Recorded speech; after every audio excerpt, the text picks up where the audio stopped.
guys, welcome back to another video. Hope everyone had a great weekend. If it is your first time here or if you've been watching for a while, I do make daily gaming content, so make sure to hit that subscribe button and check out my link to my Spotify in the description below where you get the audio version of this show. But let's start off here and let's talk about the rejuvenation, you could say, of Fallout, or at least the Fallout games in terms of the amount of players that are jumping in and playing these older Fallout series games.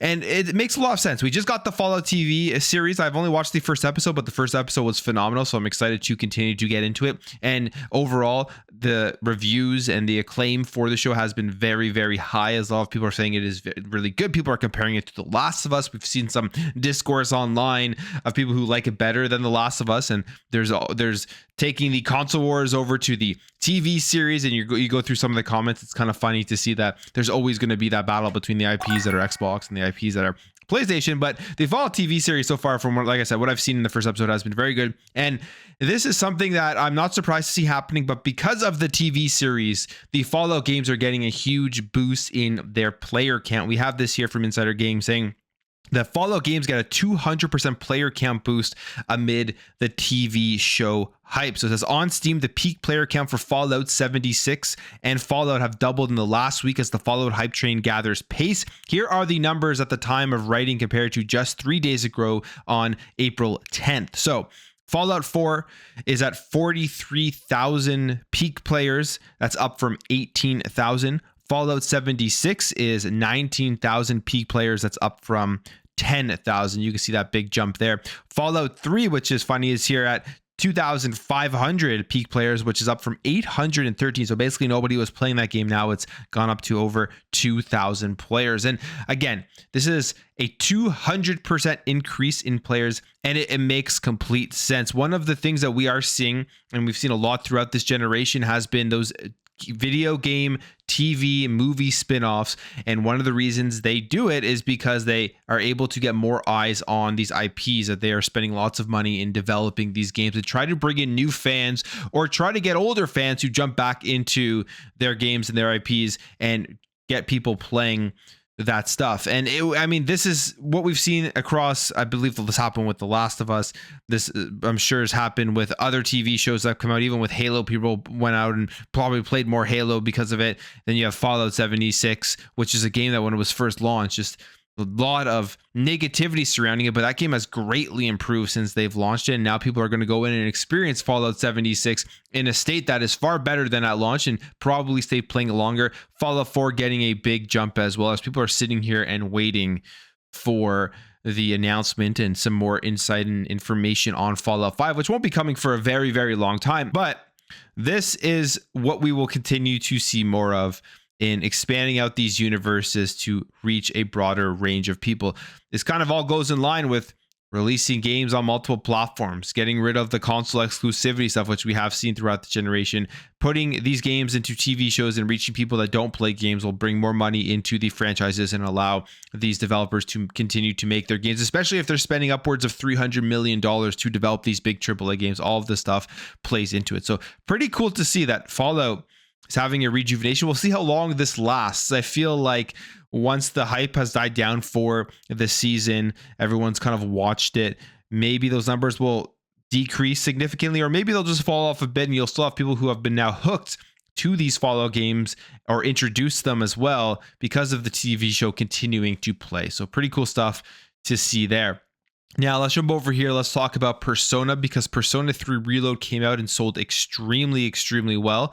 I think it was a massive success for Atlas, and they're looking at their numbers. They see it on Game Pass, they see it in overall sales, and they're thinking, yeah, let's continue to bring out these Persona games. Let's continue to remake these older ones because people want them. The demand now everywhere is there for Persona. It is not no longer really a more of a niche product. It is something that generally people know about and generally people want to play. And it looks like Persona 1 and 2 remakes are coming. Now, this is a rumor, but this is from a known leaker insider with Persona News that has been right many other times. And they respond here to a tweet saying, Persona 1 and 2 need a remake more than 4.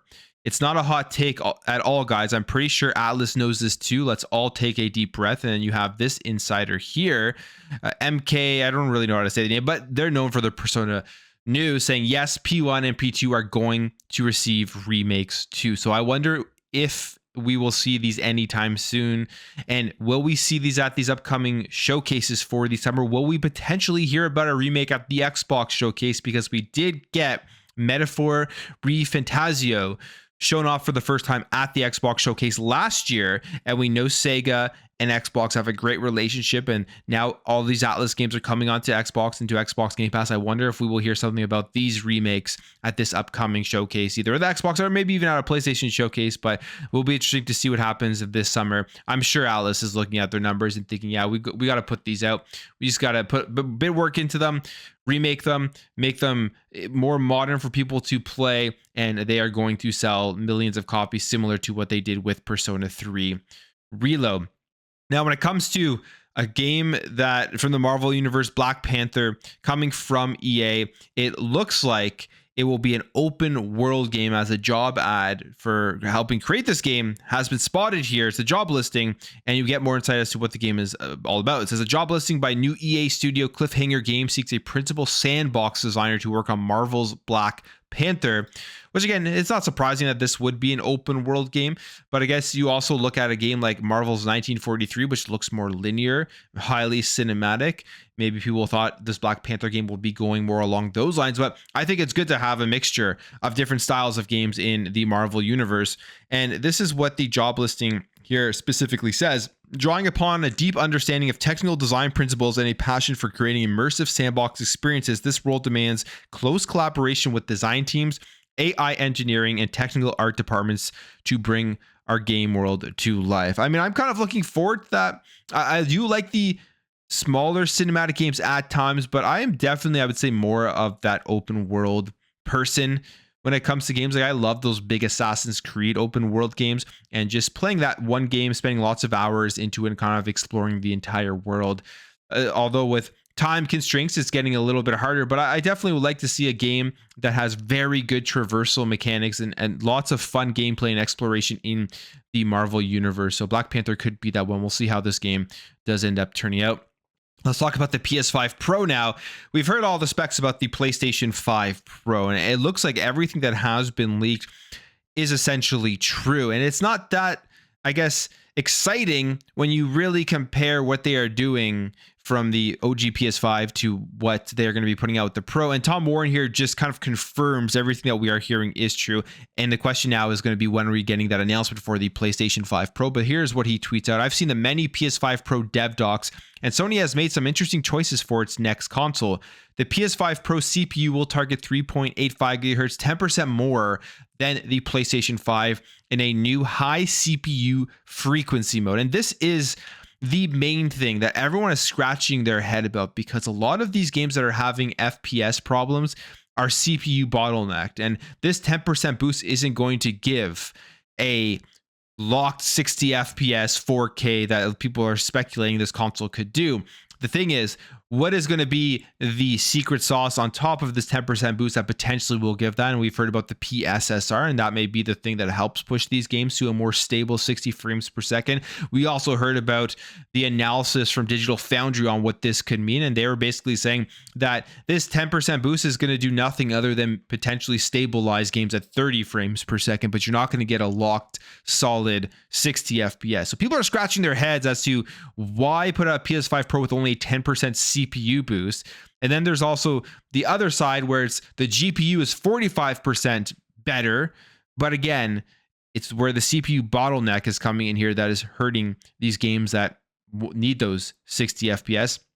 He continues here and says, in standard mode is 3.5 gigahertz. Devs will be able to pick the mode and also get access to 1.2 gigabytes more system memory, as Sony has freed up 13.7 gigabytes on the PS5 Pro for dev use versus the PS5, which is 12.5 gigabytes. He says, this info isn't new, but I can verify it's accurate. And you can see the comments here. People are asking this question right away. 10% more, that's it? That's not a significant increase. And Tom Warren responds, 10% more on the CPU side and 45% on the GPU side. And then you have a response here saying the current bottleneck is exactly CPU. It's shameful, only 10%. And then this person says in a certain mode too. So That's the question, but we will have to wait and see in action, because whenever we hear about these consoles, even when we're going into the next generation, like we are hearing crazy things about the next Xbox. And I find a lot of it very hard to believe. For example, Colt Eastwood's last video he put out saying that the next Xbox should be RDNA 7, which is very, very hard to believe. I don't really think that is going to be the case, but again, we will wait and see. But even when you hear about these crazy specs about these consoles and all of this stuff, when we heard about it before the Series X and the PlayStation 5, you have to wait and see this stuff in action before you get the true results for it. And in my opinion, all of the CPU, GPU, memory, all that stuff is all well and good, but I think what's going to really help these next generation games, or these newer games that are coming out from the AAA side of stuff, is going to be the things like the PSSR or the DirectSR that Microsoft is going to probably have in their next console. All of this stuff is going to help these games run better, smoother, with taking more load off of the actual hardware itself. So that to me is going to be more interesting going forward. And then also with things like Unreal Engine 5 and how easy those are to develop in, and how games are going to be looking and running in that. And we're going to see a glimpse of that very, very soon. I mean, we're hearing about the Coalition and Gear 6, which is supposed to be that wow moment this generation, and they're all going to be doing it at Unreal Engine 5. We're seeing about the Matrix demo that they have created. We saw that, we went through that, and that's just a small glimpse from years ago that showed us what the Coalition is going to be able to do with Unreal Engine 5. So lots of exciting times ahead, but I think a lot of it is going to be more of like the type of software and the tools that are implemented into these games.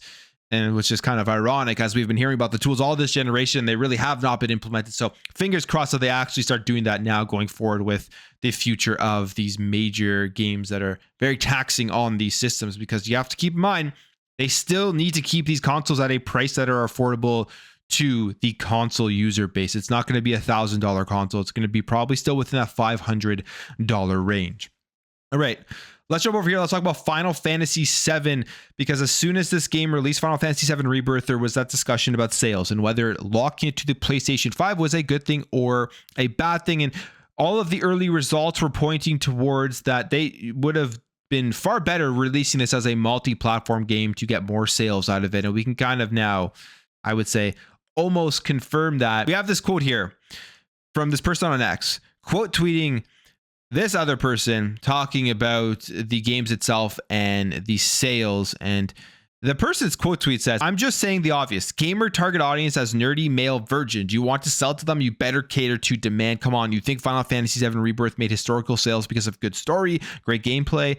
Nah." And then this person responds with a quote tweet saying, "I shouldn't pick on this guy, but here he is straight up saying that he does not believe anyone is playing Final Fantasy VII Rebirth for the story.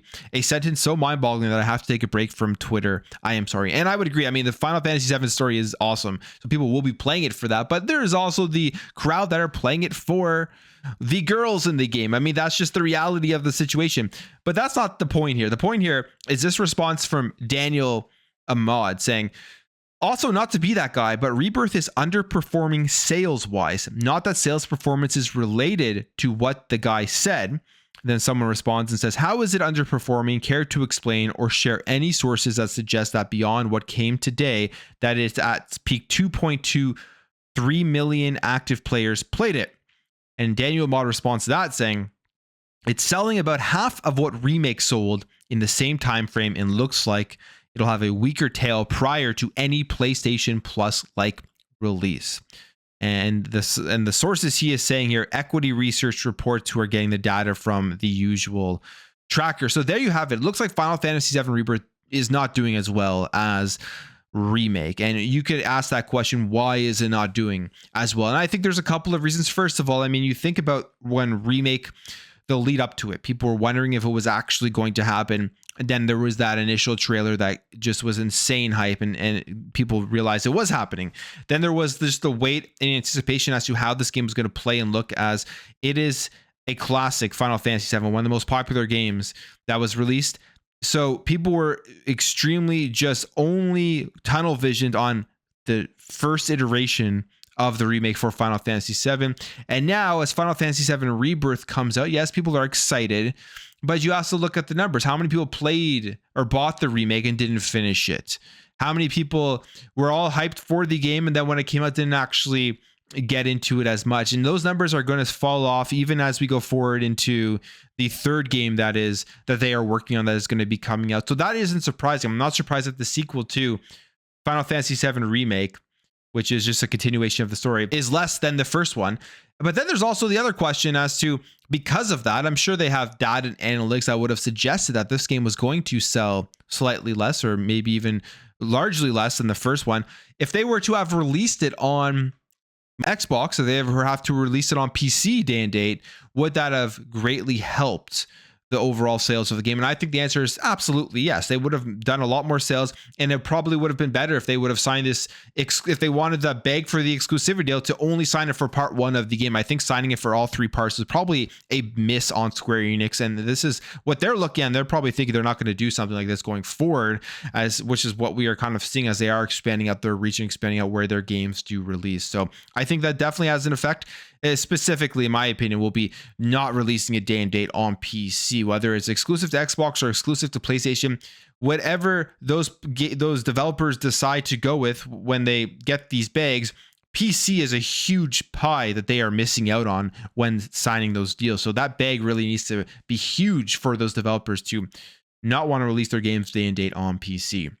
But when it comes to part 3, it looks like they want the last Final Fantasy VII Remake to be out within 3 years. So this is a tweet here saying, Final Fantasy VII Remake Part 3 main story has already been completed, and Nomura thinks they will perhaps start voice recording in the near future. Says he remarks that Katase proposed an idea to him about something very important to include, even though it wasn't in the original game, and Nomura is pondering how to deliver. He thinks it will surely make people happy if they can do it well. Katase hopes to deliver an amazing product for Part 3 without having to sacrifice quality over time. He says the reason why Final Fantasy VII Rebirth was such an efficient development period was because they retained the same staff as the previous installment, and Part 3 will also have the same team. Katase mentions Final Fantasy VII Rebirth was actually done within 3 years, since about 1 year was developing the DLC, and he hopes to be able to stick with that schedule for Part 3 too. So Part 3 is going to be coming out in about 3 years, and the question here is that going to be even less sales than Part 2? And I'm sure Square Enix is thinking about that and looking at what can they do for Part 3 to make sure that their sales do increase from Part 2. So that'll be interesting to track when that does eventually get released. And a couple more things here when it comes to sales. Crash Bandicoot 4 has apparently sold over 5 million copies, which is great news for the Crash Bandicoot series. If you're somebody who likes it like I do, looks like there's going to be more coming out, and this is a first-party Xbox IP now, so they have a huge winner on their hands. I would say in a genre that they don't really have, or at least didn't have previous to the ABK acquisitions: action platformers, side scrollers, 3D platformers, like those types of things. I think Xbox could get a lot more games out for, and especially with the ABK acquisition, we will see more of that. So that's pretty cool to see. 5 million sales for Crash Bandicoot 4, which it's an awesome game. So happy about that. And then finally, the Sea of Thieves beta has launched on PlayStation 5. So if you pre-ordered the game on the PS5, it is now there until April 15th. It says running until 9 a.m. April 15th, the beta will be available to players who have pre-ordered any version of the game ahead of its release later this month. So Sea of Thieves coming out on PlayStation 5. We'll see how that increases the overall player numbers for the game. I feel like this is going to be the biggest success for Xbox out of the 4 games that they have released on the other consoles. Sea of Thieves is going to be that one that Xbox looks at and says, we could build these massive communities across all platforms with games like this. And then you have to think about what will that, or how will that influence their future decisions if they do decide to bring more games like this on to the PS5 and to the Nintendo Switch. But I'm going to end the video there, guys. If you did enjoy this video, make sure to hit that thumbs up. If you are new here, hit that subscribe, and I will catch you guys in the next video.